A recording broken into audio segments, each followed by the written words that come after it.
이사 부동산 공급 대책의 도심 정비 사업 1차 후보지로 서울 영등포구 신길동 등 4개 자치구 21개 지역이 선정됐습니다. 사업이 순조롭게 진행될 경우 서울에 2만 5천 가구가 새로 공급될 것이라는 게 정부의 설명입니다. 황정호 기자가 자세히 보도합니다. 서울 신길동 저층 주거 지역입니다.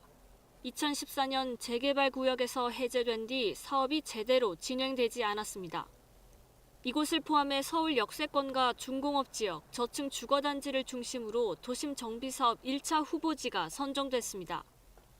지역별로 보면 영등포구와 은평구, 도봉구, 금천구 등 서울의 4개 자치구, 더 자세히 들어가면 21개 지역입니다.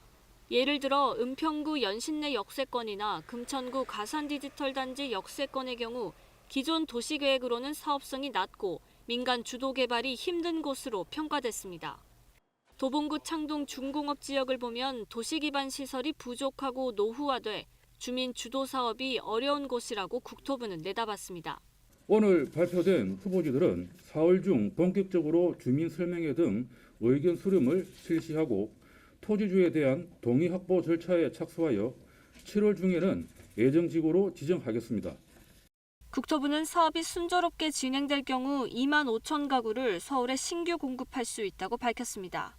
사업성을 따져보니 민간 개발보다 용적률이 평균 배 넘게 올라가고 구역별로 평균 340여 가구가 늘어난다고 설명했습니다.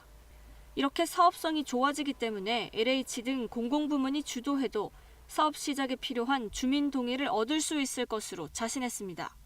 국토부는 발표된 후보 지역을 당장 토지거래 허가구역으로 지정하진 않겠지만 이상거래가 포착될 경우 국세청과 경찰청에 수사를 의뢰하는 등 투기 수요를 차단하겠다고 강조했습니다.